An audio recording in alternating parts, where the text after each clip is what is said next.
Yung nasusunog dito na tanker sa anchorage area ng Batangas. Maliit lang ito guys na tanker eh. Pero ayan siya, lumiliyab siya.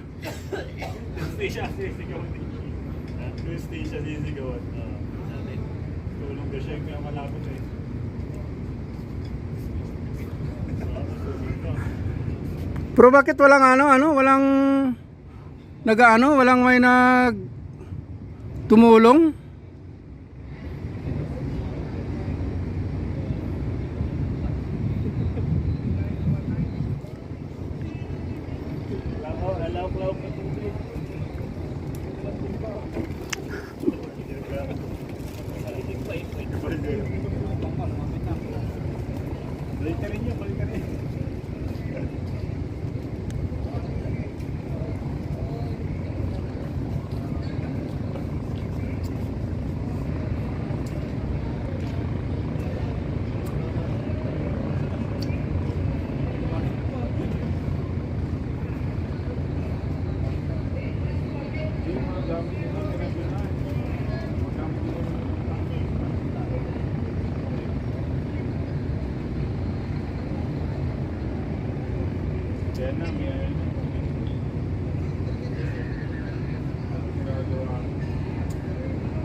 Yung mga malapit na tagbot na yan, meron sila niyan mga kwan may pang firefighting. Kuminsan maraming tagbot dyan pero ito ngayon parang wala.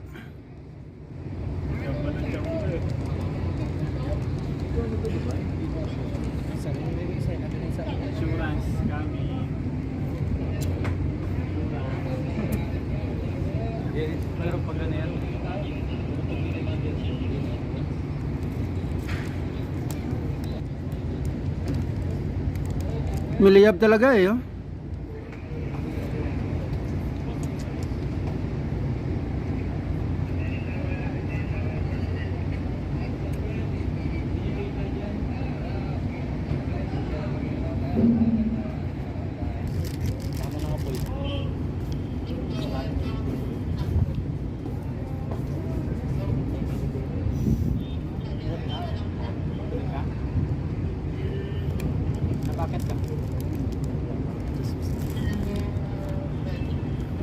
Yung mga tao siguro dyan di rin naka-firefighting. Maliit lang naman na tanker yan.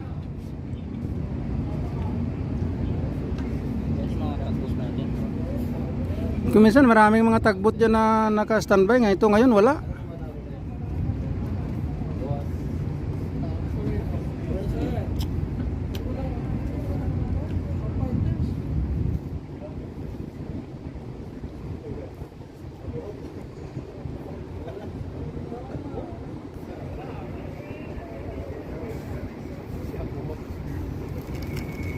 Si Aquahawk. Si Aquahawk. Aquahawk.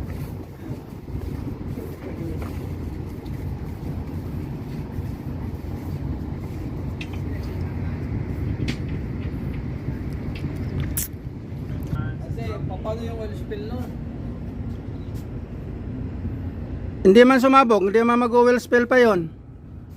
Hanggat may laman yan, apoy lang ng apoy yan.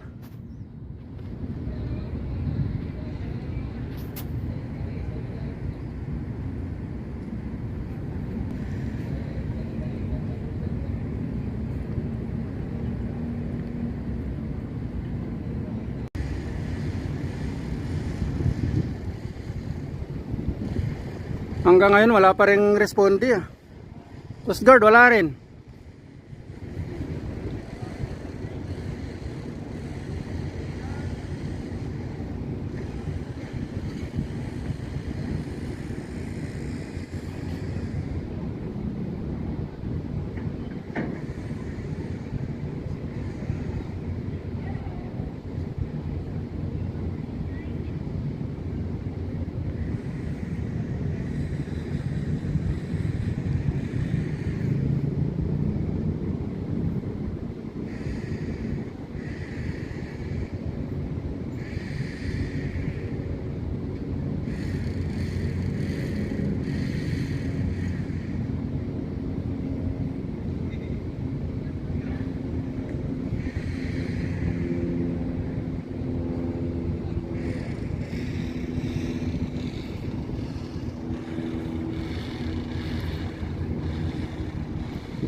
Mukhang mayroon nang dumating na tagbot na magre-responde.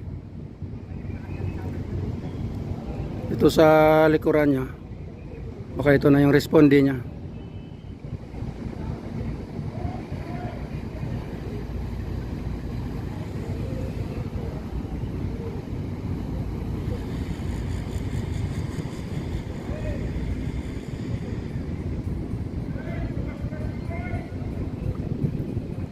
Ito lang yung mahirap pagka seaman ka. Yung mga pangyayari na hindi mo inaasahan sa gitna ng karagatan. Siyempre pagka gagaya niyan, pagka nasunog dyan, siyempre ang buhay mo dyan nakataya. Buti lang kung halimbawa meron ka agad na rescue. Pero pagka minsan delay yung rescue, so napakahirap sa buhay ng mga marino. Ganitong mga sunog, lubog ng barko, yung mga sea disaster na kung minsan gusto mo iwasan, pero pagka dumating yung pangyayari hindi mo inaasahan, yun ang napakahirap ng buhay ng marino sa barko. So ito guys, na marami na yung mga nagre-response na tagbot.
Yan na yung Coast Guard.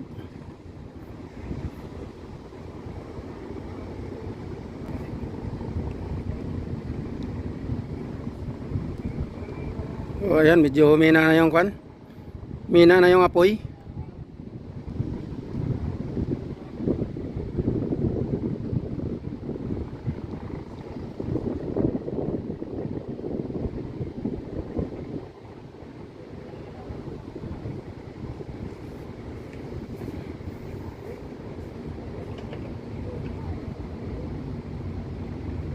Tatlong tagbot na yung nag-responde sa kanila. So, patay na yung apoy.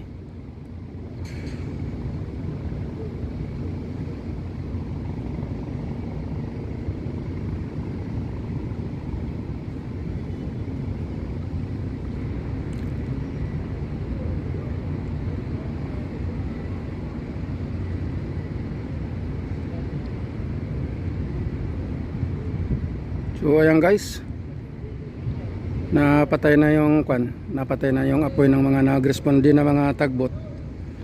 Although mayroon pang umaapoy na kaunti kasi kung fuel yan, mahirap pa patayin yan. Dahil yung kung halimbawa yung kargamento niya yung nasusunog yan, siyempre medyo mahirap pa patayin yan hanggat mayroong fuel na nasusunog. Tuloy-tuloy yung apoy niyan. Pero mayroon ng mga nagre-responde, makokontrol na nila ng gusto yan. Kaya yan guys, wala nang wala na siyang apoy. Tsaka yung usok niya wala na rin. Patay na siguro yan.